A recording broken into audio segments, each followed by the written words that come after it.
si usted no presta atención a la explicación que voy a dar, me conformo con que preste atención a la lectura en la palabra de Dios. Lo que vamos a decir después es un comentario sobre ello. Primeramente, el Evangelio según Lucas, el ambiente, el escenario es unas mujeres piadosas que van el primer día de la semana, domingo en la mañana, procurando ungir con especias aromáticas el cuerpo del Señor. Pensaban que estaba en la tumba, pero el Señor había resucitado. Y la voz de los ángeles en Lucas 24 y versículo 5, los ángeles le dijeron: ¿por qué buscáis entre los muertos al que vive? Y fíjense bien lo que continúa. ¿Por qué buscáis entre los muertos al que vive? No está aquí, sino que ha resucitado. Este versículo tiene que ver con la conversión de mi madre. Citemos ahora Mateo capítulo 11, versículo 28. Ya el hermano lo mencionó, el Señor dijo: venid a mí todos los que estáis trabajados y cargados, y yo os haré descansar. Hebreos capítulo 1, la primera parte solamente, Dios habiendo hablado muchas veces y de muchas maneras. Este versículo tiene que ver con mi conversión. Tal vez usted está pensando que este señor se va a dar el que dar el testimonio de su mamá, de su papá y de él. Bueno, mi abuelita era creyente también, pero no se preocupe, no voy a dar el testimonio de ella. Voy a hacer referencia a cómo el Señor salvó a mi padre, porque eso está íntimamente ligado a cómo me salvó a mí. Los ángeles le dijeron a aquellas mujeres piadosas: ¿para qué traen ustedes esos ungüentos? ¿Por qué buscan entre los muertos al que vive? No está aquí, él ha resucitado. Mi padre y mi madre eran pecadores, término medio. Vamos a decir, normales. Vivían, dejaban vivir, tenían su religión y pensaban que eso bastaba. Mi madre era la rezandera del pueblo donde nacimos. Y mi papá, José Domingo Villegas, como buen católico, él decía: yo soy católico, apostólico y romano. Pero su credo era a media. El credo completo de él tendría que ser: yo soy católico, apostólico y romano, mujeriego, borracho y jugador. Y eso es lo que era. Era tan mujeriego que emborrachaba a los compadres para irse a meter a las mujeres de sus compadres. Era tan bebedor que podía pasar una semana bebiendo. Y era tan jugador que podía pasar 3 días jugando y regresar a la casa en unas ocasiones con el sombrero lleno de fuertes. ¿Alguno aquí conoció esa moneda? Valía 5 bolívares y era de plata. ¿Quién conoció esa moneda? Usted es bien viejo entonces, ¿verdad? Bueno, yo también la conocí. Y era un encanto en esos días cuando la mayor recompensa que un muchacho le daba en esos campos era un cobrito. Y una noche eso era una cosa aparte, la cosa así, continuaba muy fuerte. El jugador, José Domingo Villegas, venía a veces con el sombrero lleno de fuerte, lo había ganado. Pero a veces regresaba a la casa sin sombrero, sin correa y sin alpargatas, porque lo había perdido todo en el cuerpo. Tan borracho que cuando se emborrachaba se ponía querendón. Y venía a besuquear y a babear con baba de borracho el rostro de mi madre. Hasta que un día María Ignacia Ortegana de Villegas, dijo hasta aquí y lo echó de la casa. Sí, ese es el escenario allá. El hombre se fue de la casa, lo fueron. Y el refrán dice que el niño que lloró y la mamá que lo pedía. El hombre que era borrachín y despechado se dio más a la tarea de beber y de beber y de beber, se fue hacia una zona llamada San Juan de Villagrande, en el distrito Baral, creo, del estado Zulia, limítrofe con Trujillo. Se dio a beber y él en una ocasión pasó donde estaban predicando la palabra. Y el borracho necio creía que aquello era una fiesta y se metió ahí. Al día siguiente, cuando ya le había pasado algo de la borrachera, dijo, pero bueno, a mí me habían dicho que entre esta gente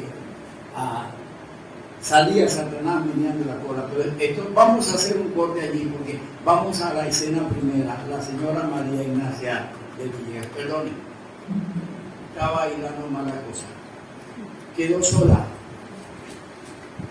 con un cuadro de niños en un pueblito de mala muerte llamado Cerro Libre, perdido en las montañas del municipio Pilcas, distrito Carache, del estado de Trujillo. No había agua servida, no había transporte, no había luz. Ella era costurera y desandera del pueblo. De vez en cuando le traían para hacer un liquiliqui, el plus cruel. Pero el resto era mucha dificultad. Un día le dijeron a un hermano llamado don Antonio Hernández y a su esposa Martina, mire, la señora que vive allá en la salida del pueblo, la señora María, está pasando una crisis. El hombre fue, y ella empezó a llorar, sus miserias, sus desgracias, su soledad. Y don Antonio le dijo, señora María, ¿y usted le ha llevado al Señor su vida, su problema? La rezadera del pueblo de Dios. Mire, don Antonio, ¿sabe lo que pasa? Que a ese pedazo de Cristo, mientras más yo le pido, menos me oye. Don Antonio le dijo, señora María, ¿y a qué Cristo usted le pide? Ella le señaló un rincón donde tenía su altar de santos, de ídolos, dominado por un Cristo crucificado de madera. Don Antonio le dijo, señora María, no quiero ofenderla. Uno tiene que ser respetuoso, ¿verdad?, con aquellos que el diablo tiene engañado en su creencia, que les llevan a perdición. Pero ellos creen que son sinceros en su creencia y que van bien. Yo no quiero ofenderla, señora María, pero le voy a decir porque ese Cristo a quien usted le está pidiendo no la oye. Usted le está pidiendo a un Cristo que es de madera. A un Cristo que está crucificado, que está muerto. Ese Cristo no puede oírla. Y le dio el mensaje. A la semana, mi madre fue a un culto y uno de los predicadores mencionó lo que los ángeles le dijeron a aquellas mujeres. ¿Por qué buscáis entre los muertos al que vive? No está aquí, pues ha resucitado. Suficiente. Aquella joven señora, llorosa, en el banco donde estaba sentada, entendió clarito. Y en ese lugar, en ese momento, ella hizo la decisión. Ella dijo, hasta hoy creo yo en un Cristo muerto. Y desde hoy yo sigo al Cristo vivo que murió y resucitó. ¿Qué le parece? ¿Se puede dudar de la realidad de una conversión así? Entonces, ¿qué de sinvergüenza de José Domingo Villegas? Por allá, por San Juan de Grande. Entró a su culto, pero como estaba tan borracho, no oyó nada. Al día siguiente, dijo, a mí me habían dicho que en esas reuniones salía Satanás meneando la cola, porque el diablo le tenía tan engañado que sí pensaba que el diablo tenía su colita. Y él dijo, voy a ir bueno y sano a ver si es verdad eso. Y fue a aquel culto, se sentó muy cerca de la puerta porque él decía, si es verdad que el diablo sale aquí meneando la cola, yo voy a estar preparado para pegar la carrera más grande de mi vida y no me van a ver más nunca. La primera media hora el hombre no oyó nada, estaba mirando para todos lados a ver dónde había una manifestación rara para salir corriendo. Cuando el segundo predicador se levantó a predicar, estaba más tranquilo. Y el segundo predicador leyó Mateo 11:28, venid a mí todos los que estáis trabajados y cargados, y yo os haré descansar. Aquel hombre agarró esa palabra y él dijo, de modo que se puede descansar. De modo que hay alguien que puede dar descanso al pecador y me puede dar descanso a mí de esta miserable vida que yo llevo. Y oyó su punto con las palabras clavadas en el alma. Venid a mí todos los que estáis trabajados y cargados, que yo os haré descansar. ¿Saben lo que pasó esa noche? Cuando el turno estaba por terminar, aquel hombre se levantó y dijo, señores, aquí hay un hombre que quiere descansar. Le atendieron y aquel día José Domingo Villegas creyó así. Nos trasladamos a los vecinarios, ya había pasado algún tiempito. Esta otra vez don Antonio Hernández y la señora Martina consolando a la nueva creyente, dándole fuercecita. Y le está diciendo don Antonio, señora María, ahora usted tiene un Padre celestial en los cielos que le oye. Usted le está pidiendo al Señor que salve y transforme a su esposo. Y él le dijo, mire don Antonio, cáigase usted de esa nube. Yo conozco a José Domingo, los defectos de ese hombre son defectos de fábrica. Ese hombre no cambia. Cuando él estaba diciendo así, llegó José Domingo Villegas, cambiado. Puso el zapato así en la puerta, porque le esperaba que se la cerraran la puerta. Salvos por la eternidad. Se salvó el matrimonio, se salvó la familia. Y heme aquí, a mí, en ese ambiente eran padres creyentes piadosos. Se leía en la casa todos los días la palabra de Dios en reunión con los niños. Aprendíamos un versículo. Y entonces es aquí cuando viene mi parte. Dios habiendo hablado muchas veces y de muchas maneras. La primera vez que yo estuve consciente de haber oído la palabra de Dios y haberla sentido como hemos oído, como un llamado, fue a los 5 años. Se estaba leyendo el último capítulo de la Biblia, Apocalipsis capítulo 22. Mi papá era un rústico campesino que escasamente sabía leer. Y cuando él comentó Apocalipsis 22:20, ciertamente vengo en breve, él dijo, hijo, esta palabra las está diciendo el Señor, ciertamente vengo en breve. Y Juan en esa ocasión contestó, sí, ven, Señor Jesús.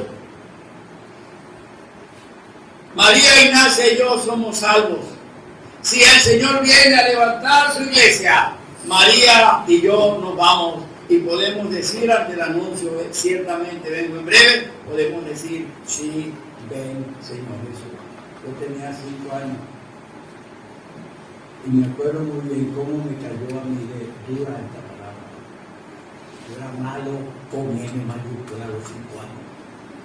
Mi abuela Magdalena no me llamaba por mi nombre, me decía 3 pelas por día. Y cuando mi padre repetía, María Ignacia y yo nos vamos, y podemos decir, sí, ven Señor Jesús. Yo apreté mis ojos todo lo que podía apretarlo. Y con en lo más profundo de mi corazón yo oraba y decía, que no venga, que no venga, que no venga. ¿En serio? ¿Ustedes se rico? ¿En serio? Lo que yo menos quería es que el Señor viniera.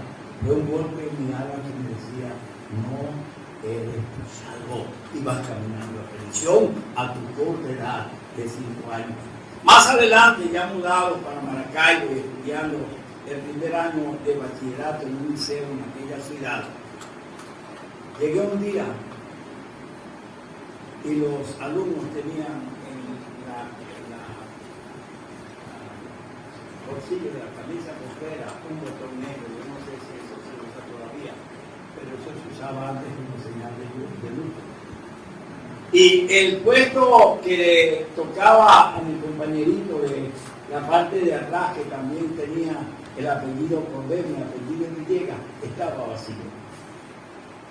Y cuando la profesora pasó la lista, cuando nombró el nombre y el número de ese alumno, se le quedó. Se había muerto. El asiento estaba vacío. Yo era como el número 27 y él era el número 28. Cuando salimos del liceo, un compañerito atrevido me dijo: Villegas, te llevo cerca. Por un número y por un asiento no fuiste tú. Bien. Otra vez Dios hablando con ellos, de un muchacho que nada sabía de Dios. Yo llegué a la casa que no pude dormir. Yo no quería cerrar los ojos, yo no quise apagar el domingo. Yo decía: si yo cierro mis ojos aquí, si la muerte me llega a mí, yo voy a despertar eternamente en la perdición. Otra vez Dios hablando muchas veces y de muchas maneras. Cuando tenía 16 años, desafié un aviso en la avenida del Milagro, en la ribera del lago de Maracaibo, llamada la playa de Lourdes, porque llegábamos bañarnos allí. Pero pasado un tiempo, tragaron eso y lo convirtieron como un muelle profundo para traer barcazas como la razón de la isla de Tobas hacia Maracaibo. Y decía: prohibido venir hacia los jóvenes. Cuando uno tiene 16 años, ¿qué muchacho tiene por aquí 16 años? Hace la mapa, ¿no? ¿Hay alguien por aquí de 15, de 16 años? No se asuste que no le vamos a cobrar nada. Cuando uno tiene 16 años se cree que es Superman. Y ese era mi caso.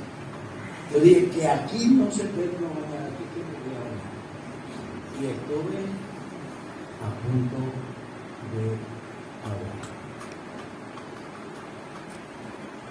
Allí en la profundidad de las aguas, de cara a la muerte, de cara al infierno, ya no era el muchacho bonito. Yo entendí. Yo le dije: Señor, no permitas que yo me muera hoy. Si tú me sacas de estas aguas, yo te sigo. Dios cumplió, yo no. Yo duré 2 meses más en fiestas, en juntas con amigos para hacer maldades por la organización de Maracaibo, tirar piedras, molestar a los vecinos, tratando por estas cosas de callar el grito de mi alma que me decía: cobarde. Sentiste miedo no a la muerte, a lo que había más allá de la muerte para ti. Y era verdad. Yo en la profundidad de esa agua yo entendí: si la muerte me alcanza, el infierno espera para mí. Otra vez Dios hablando muchas veces. Y finalmente, 2 meses después de esa experiencia, yo me encontraba en el vecindario en una fiesta en casa de la señora Olga, donde había pachanga casi todos los fines de semana. Beber, bailar, molestar. Como a la 1 de la mañana yo salí de esa fiesta para la casa donde vivía solo. Me había quedado supuestamente estudiando el bachillerato. Mis padres volvieron a regresar al Estado Unidos. Esa noche yo llegué a la casa con una decepción total de todo, de mí mismo y de lo que hacía. Y no entendía cómo era posible que haciendo yo lo que bien miraba la gana, y que saliendo de un baile a medianoche yo tenía que salir con un sabor amargo en el alma. Y estaba pensando en quitarme la vida esa noche, porque yo decía, segundo, no me da más lo que me ha dado, no vale la pena. Así llegué yo a la casa, paré en medio del cuarto, no podía prender la luz, pero vino la luz de Dios. Entonces entendí que la razón por qué me encontraba tan miserable y tan vacío era que yo le había abierto la puerta a todos los lados y la había tenido cerrada. Esa noche no con el lenguaje articulado, porque no podía ver, como el lenguaje del alma de Dios, Señor, desde hoy yo te recibo. Y sé tú desde hoy el piloto de tu vida. Eso fue un día viernes, mes de noviembre del año 1968. Del 1968 al 2023, por favor, ¿cuántos años han pasado? 55. ¿Ah? 55. 55 años. Y me quito los lentes para preguntarle una cosa. Ustedes me ven a mi cara de viejo matado. 55 años de verdadera felicidad. Si el Señor me dijera, mira, te bajo esta escena terminal, yo no tendría que decir, Señor, déjame 5 minutos. No lo necesito. Todo lo que la gracia de Dios y la salvación tan perfecta que Cristo compró al precio de su sangre en la cruz, yo lo he disfrutado, no me falta nada. Porque el que tiene al Hijo tiene la vida. ¿Qué va a hacer usted con este Cristo que salva al pecador? Que redime, que transforma, que direcciona, que le da sentido a la vida aquí y que asegura una patria mejor. ¿Qué va a hacer con usted? Recíbale en esta noche que se digne con